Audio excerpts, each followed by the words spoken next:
Welcome back to another reading and correcting of Stepping Up by me, Kindar, the Tiger Rights, and Ty, Tiger Supervisor. Today we are doing chapter 102 of Stepping Up, Draft 2. Harry glared as Tibs entered the room. Don had convinced the guard leader to allow Tibs to be present, but Harry wasn't happy about it. Don looked smug, and for once Tibs thought it was justified. Okay. Don looked smug, and for once Tibs thought it was justified. That's going to be. He couldn't think of one thing the sorcerer could have said to make Harry agree. With them was Cross, who, as someone who worked with the caravan and had pissed off the guards, could justify being there, and a cleric Tibs didn't know overseeing Casper's caravan rider recovery. Tibs didn't understand why, but unless there was an urgent need for them to leave, the clerics always stayed nearby for a while after healing someone. Kieran had wanted to come, and Jacko had reluctantly said he should be there too, but Don made it clear Harry only agreed to let Tibs come. Mez hadn't shown an interest in the meeting, and Cumdar had yet to make an appearance. This figure he was still rooting out secrets with. Harry focused on the man reclining on the bed.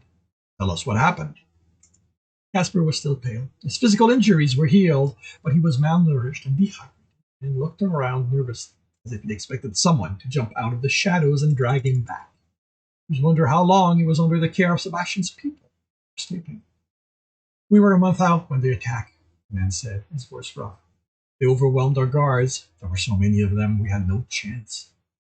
No chance? No chances. There were so many of them, we had no chances. No chances. They could have captured the city. They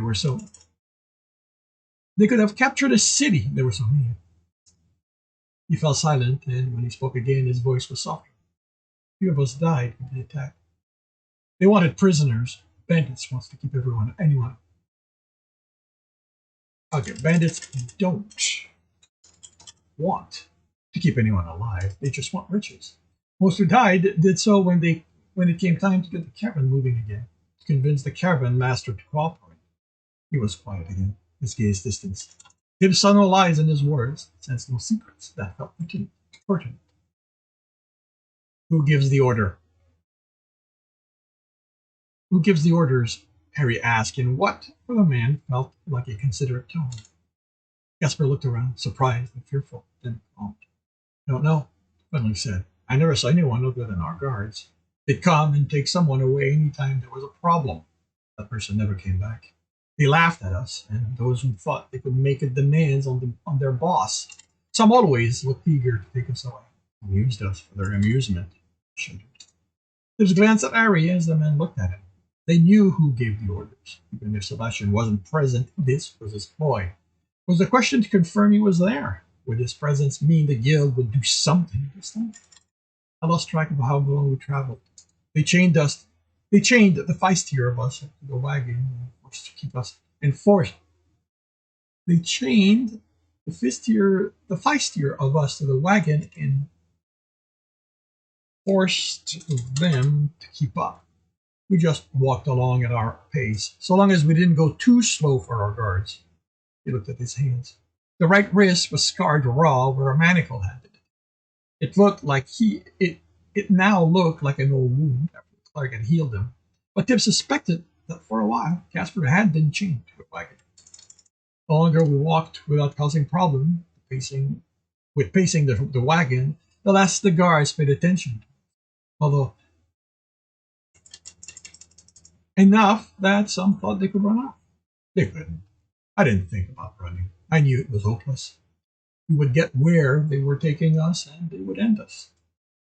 I'd given up. I think that's why I agreed when the others needed people to cause a distraction. We'd fail, but at least it would be over for me then and there. I was tired of waiting. The man's voice turned hollow as he spoke. Cross placed a hand on his arm and he jerked.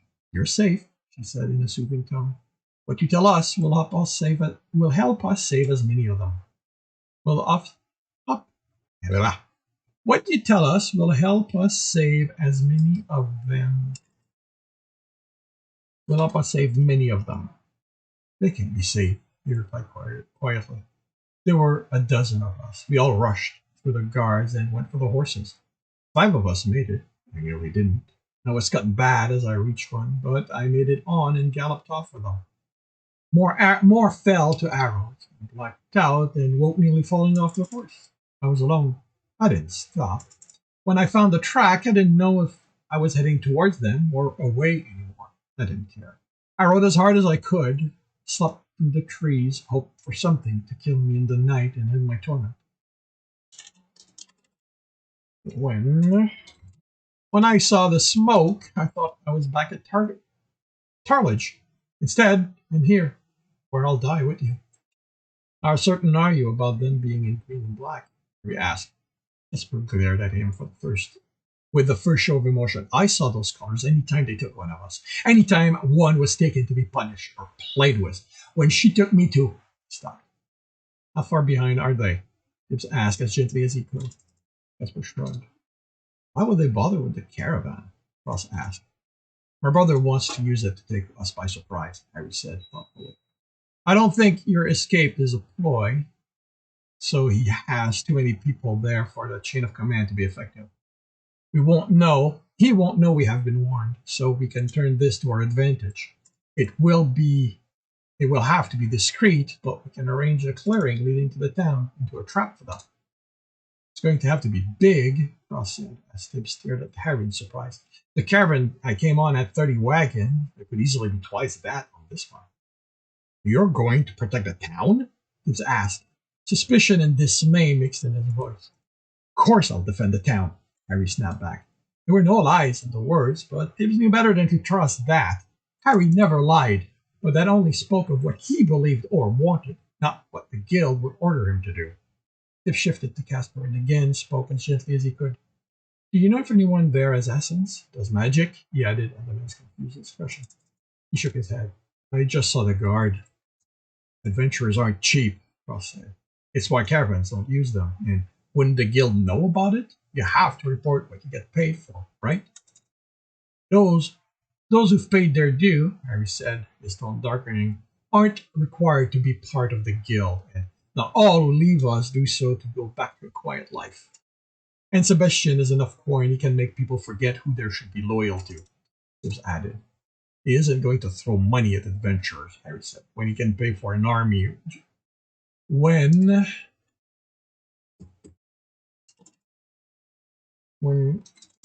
cost for one of them, the cost for one of them can pay for an army. He isn't going to throw money at adventurers, Harry said. When the cost for one of them can pay for an army.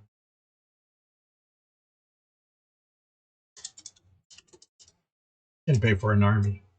We chased him out of the town, Ross said, and if he thinks the guild will get involved this time, can he think that's going to be enough? My brother is counting on the element of surprise. That's why he attacked the caravan and not the town with the people he has. He shook his head. He's going to have adventurers. Even if he thinks a lot of us died in the dungeon, knows how many did. Tibs wasn't telling Harry how many of Sebastian's spies they'd found. That was an argument he didn't need. You won't think we just went back to how things were once he fled. You're Omegas and Upsilons, Harry said, with only a hint of contempt in his voice, in his tone. A few Rho, and not even a handful of Lambda. None of you are far in your training, but what you did had more to do with luck than being a match for him. Luck isn't a thing, Tibs said. And we had plans, and they worked. And we're going to make plans this time, too. Sebastian knows. We'll stay out of this, Harry ordered. This isn't a place for children who think they're adventurers. I will... Yeah, sure, Tibs said dismissively. And while you keep the town safe, just like the last time, we're going to make plans to do the same. This time we know he's coming and we're all here, not away since the dungeon closed. The only thing we need to work out is how long we have until they get here. How long did you ride for? Cross asked Casper, and the man shrugged. If it helps, the cleric said, surprising Tibs, who'd forgotten the man was there. The gash in his side has the feel of an injury, about a week old. So we have under a week, Tibs said. No, Cross countered, thinking. He pushed his horse as hard as he could. That would get him 4, possibly 5 times faster than the caravan. Unless that man wants to kill the horses before he gets here, there's only so fast he can move it. We can count on 2 weeks at a minimum before they get here. To know more precisely, you'll have to send scouts. I'll send someone to find out where the caravan is, Harry said. A runner will. I think this is the guard's responsibility, Don said. Not ours. His bit back. His initial response. I'll need to know when the caravan will be here so I can have my... No, Harry said. You will not. Won't it be better, Don said, if Tibs is aware of what the guards are doing, so he can make sure the runners don't get in your way? You know they're going to do something. Tibs can't keep from interfering in your work, so controlling where he does what he does will let you better do your work. The sorcerer looked at Tibs. You will follow instructions if Harry keeps you involved, right? Tibs searched Don's face with deception. He hadn't lied, but there was no way he believed the guild would do anything that helped. He's going to hide in this building like last time, Tibs told Don. I will not, Harry replied. Through clenched teeth, Tibs snorted. If you want to be involved, Don said in a calm tone Tibs had never known the sorcerer capable of. You need to remember Harry and the guild are in charge here. Tibs saw the lie in the words and was comforted that Don wasn't believing the guild was their ally either. Fine. So long as you don't try to keep us out of the coming fight, we'll follow your plan. Tibs knew they had a problem before Jackal said anything.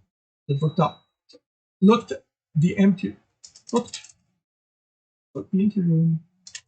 over the empty room as he stepped into the inn, with only Jackal at the counter with Crossup and his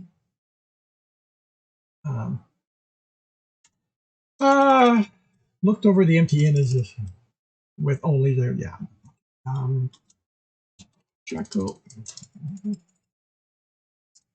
stood at the counter with Crossup and the others who worked there.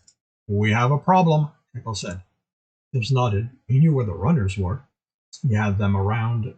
Yeah, he had them around. He had them setting up ambush points along the road leading to Marketplace.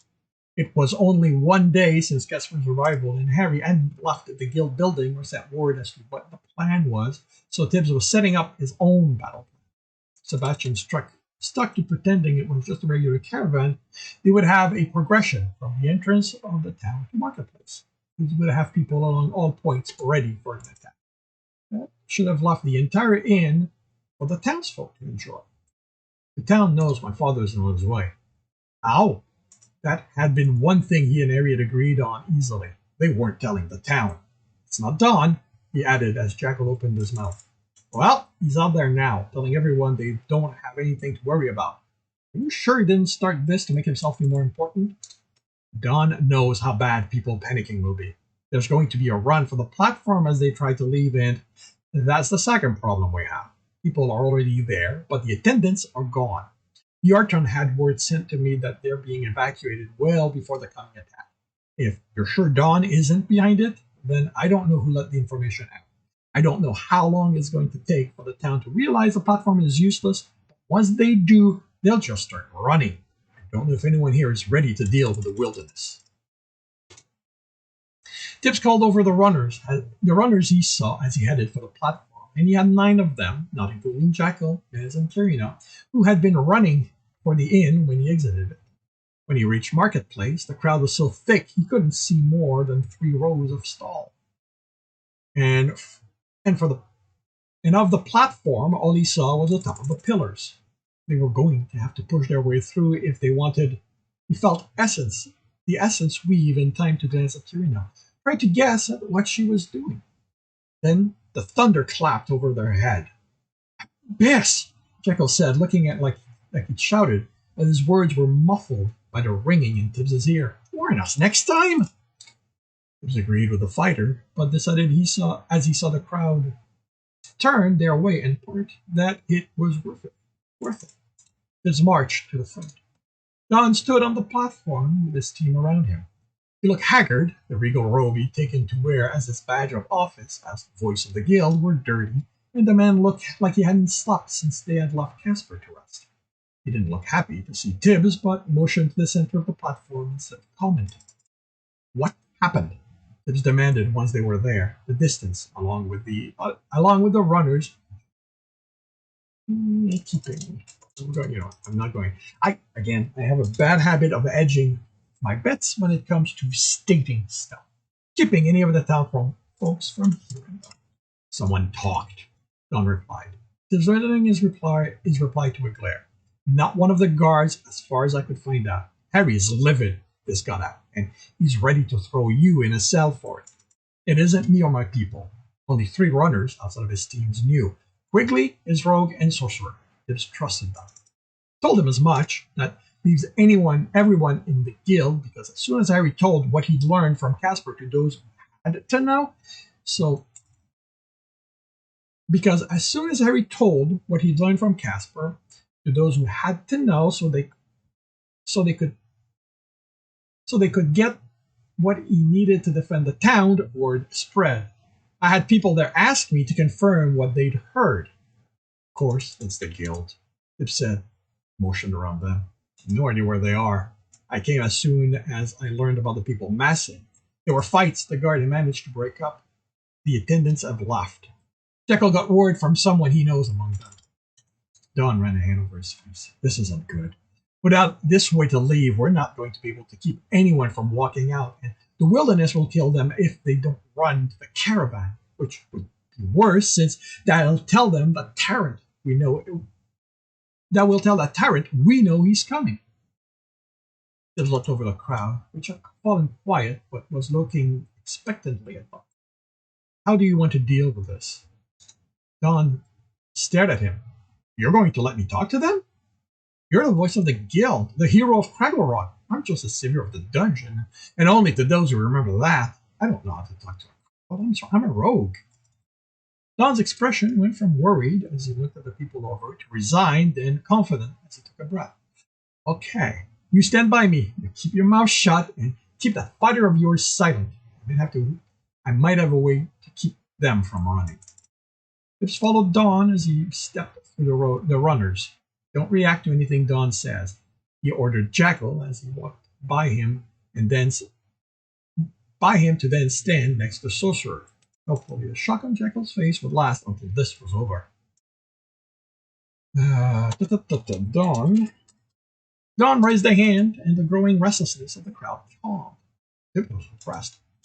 Citizen of Craggle Rock, Don said, his voice firm and carrying further than Tibbs thought possible without essence. Today, you have learned that the bandit who we chased from our town is on his way back. Before murder spread, and Don waited a few seconds before raising his hand, and again, the crowd calmed. We beat him before. We can beat him again. Not only because we are rightful in our defense, but because this time the guild will be on our side. We know the enemy is coming. We know when he will be here, and we have time to prepare our defenses. The crowd became agitated, and when Don raised his hand, it took longer for them to quiet. I know this is scary. I know that you wanted to be away from this, especially those of you who survived the siege. I do not know where the attendants are, but rest assured that the guild will contact them, and they will arrange for the evacuation to begin in an orderly fashion. But know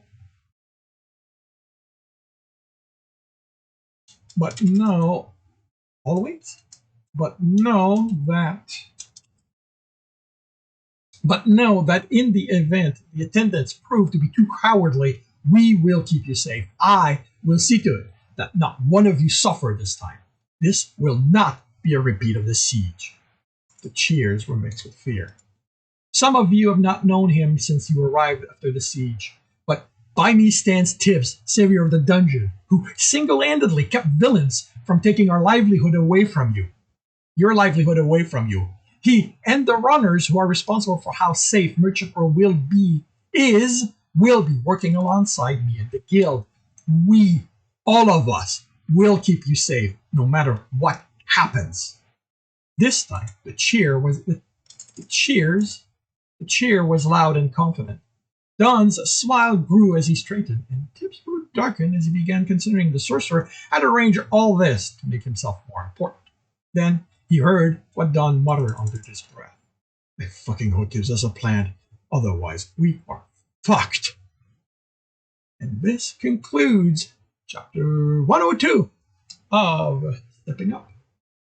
If you are enjoying this, please leave a like. If you want to know when the next one will be up, next chapter will be up, subscribe and hit the bell. If you want to read the whole story, it is available, well, the story where we're at. It is available on Royal Road for free. If you want to support me and read up to 9 chapters ahead, you can do that on my Patreon. And if you want to listen to me do these live, it is on Twitch at 8 a.m. every Tuesday morning, 8 a.m. Eastern Time. The links are in the notes. And with that, I shall wish you a good day.